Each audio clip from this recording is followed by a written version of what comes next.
Ada zikir lisan, ada zikir nafas, ada zikir qalb, ada zikir ruh, ada zikir sir, ada zikir khafi, ada zikir ahfal khafi. Itu dari luar semakin ke dalam, semakin ke dalam. Saya jelaskan agak cepat, nanti dengarkan rekamannya lagi. Yang pertama zikir lisan, gampang. Mulutmu menyebut asmanya itu zikir lisan. Tujuannya apa zikir lisan? Mengingatkan hati.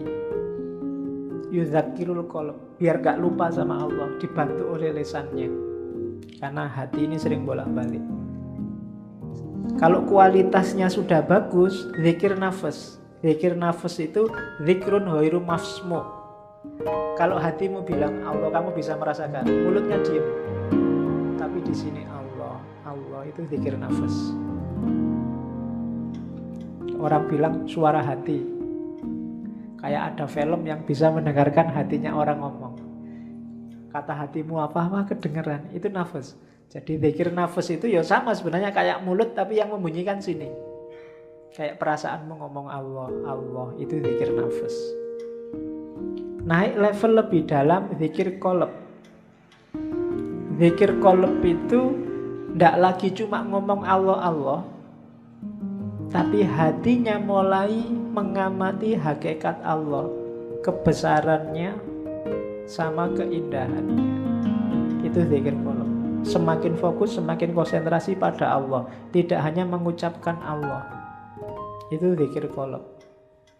Yang keempat zikir ruh. Zikir ruh itu musyahadatu anwari tajalliyatis sifat. Zikir ruh itu ketika orang melihat apapun, yang terlihat hanya Allah. Itu ruhmu berarti zikir terus. Kamu lihat pohon, Allah yang terlihat. Lihat makhluknya apapun, Allah yang terlihat. Itu zikir ruh. Berarti kemana-mana ruhmu berzikir. Karena selalu di mana-mana kamu lihat Allah, kamu selalu ingat Allah. Itu namanya zikir ruh. Semakin dalam ada zikrus sir. Itu semakin, kalau tadi apa-apa yang dilihat hanya Allah, kalau ini sudah fokus ke Allah saja, akhirnya memahami rahasia di balik apa-apa tadi. Tidak lagi fokus di apa-apanya, tidak lagi fokus di tumbuhannya, di hewannya, di manusianya, tapi rahasia di balik ciptaan itu, di situ ada Allah. Itu namanya zikir sir.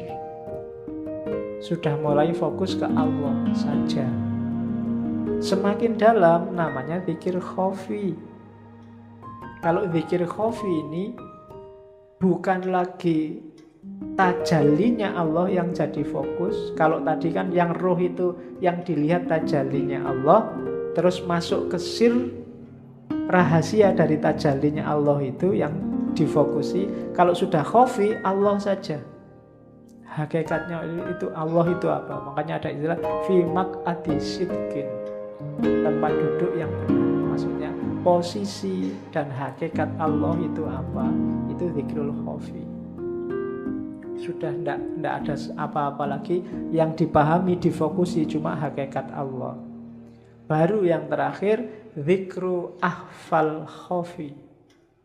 Khafi itu samar, samar yang paling samar. Samar yang paling samar itu fana. Bahkan dirinya sendiri nggak ada, yang ada hanya Allah. Itu zikir ahfal khafi. Dan 7 level zikir ini sifatnya hierarkis. Semakin naik kelas, semakin naik kelas. Diteorikan nggak ada gunanya, praktekkanlah. Ya, batinmu, hidupmu, sampai dirimu sendiri lenyap, yang ada hanya Allah. Berarti sampai ke level fana, namanya zikru ahfal khafi. Terus bagian akhir dari kitab itu Syekh Abdul Qadir Jailani mengingatkan, hati-hati ya, kalau kita sudah jadi orang baik, sering-sering ada penyusup. Penyusupnya itu apa? Sifat-sifat buruk yang kita tidak sadar. Orang baik yang tersusupi sifat buruk, ya karakternya berarti dia sekarang jadi orang buruk. Dan itu katanya si Abdul Qadir Jailani, contoh hadisnya banyak. Misalnya, marah itu merusak keimanan sebagaimana cuka merusak madu. Al-ghadabu yufsidul iman kama yufsidul khallu pada madu. Jadi hati-hati ya orang beriman, ojo nesunan, ojo ngamuan.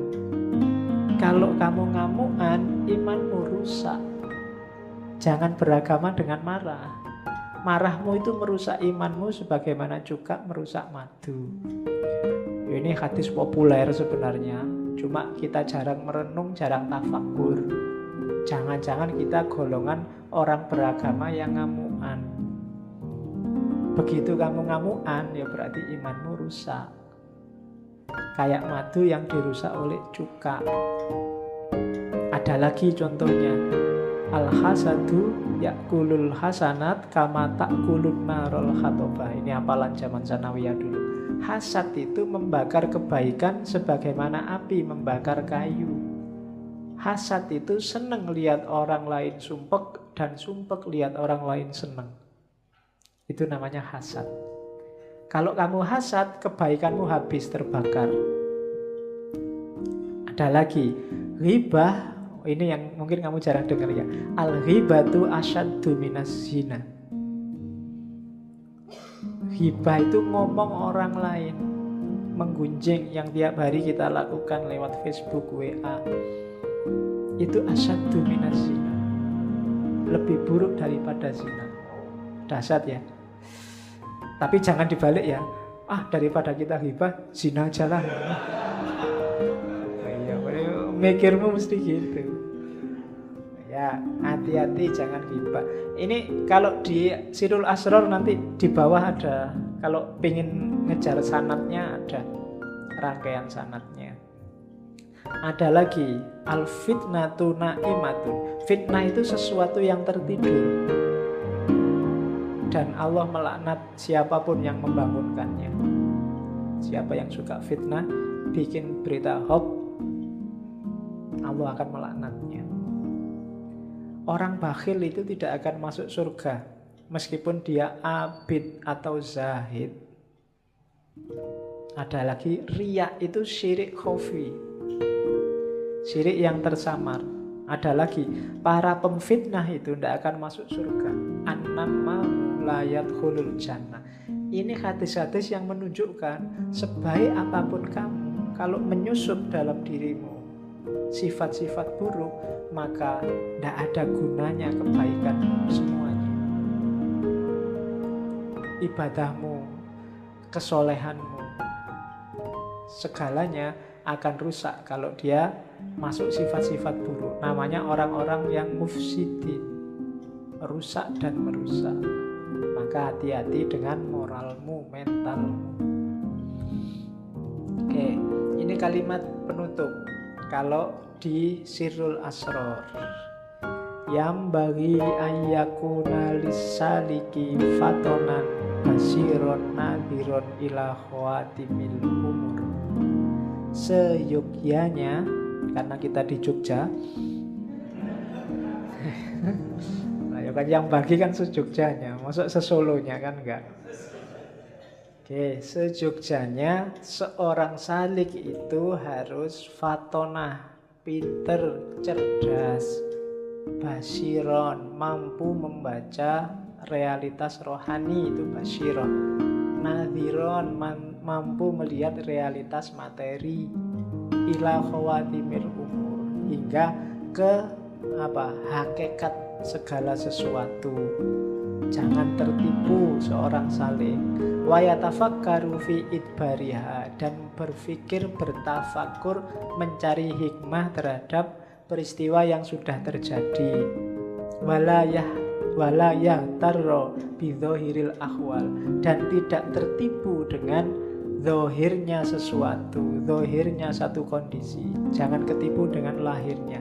Faqodittafaqo ahlat tasawufi, dan sudah bersepakat Sungguh telah sepakat para ahli tasawuf annas salika ilal ahwal yahfalu an mukhawwiliha, bahwa seorang salik yang hanya ambisi mengejar ahwal biar dapat karomah, biar naik derajatnya, biasanya melupakan orang yang memberikan ahwal, yaitu Allah. Itu salah satu ketertipuannya. Kayak seperti firman Allah, fala ya'manu makrallahi illal qaumul khasirun, dan tidak akan merasa aman dari tipu daya Allah kecuali orang yang rugi. Jangan merasa sudah benar, sudah selamat, sudah pas, karena kalau kita merasa itu kita akan rugi. Sebagaimana dalam hadis qudsi selanjutnya, peringatannya Allah pada Nabi Muhammad, ya Muhammad basyiril mudhnibina bi anni wafurun wa anziris shadiqina bi anni wayurun. Wahai Muhammad, gembirakanlah orang-orang yang berdosa, karena aku ini maha pengampun. Dan peringatkan orang-orang yang benar, para shadiqin, bi anni wayurun, karena aku ini maha mengubah. Jangan gembira dulu orang-orang yang hari ini merasa benar, karena Allah maha mengubah. Satu peristiwa kecil bisa mengubah orang-orang sotik jadi orang-orang terlaknat. Dan mudhnibin, jangan putus asa, karena Allah maha pengampun. Asal bertobat dan menyesal, insya Allah akan mengampuni.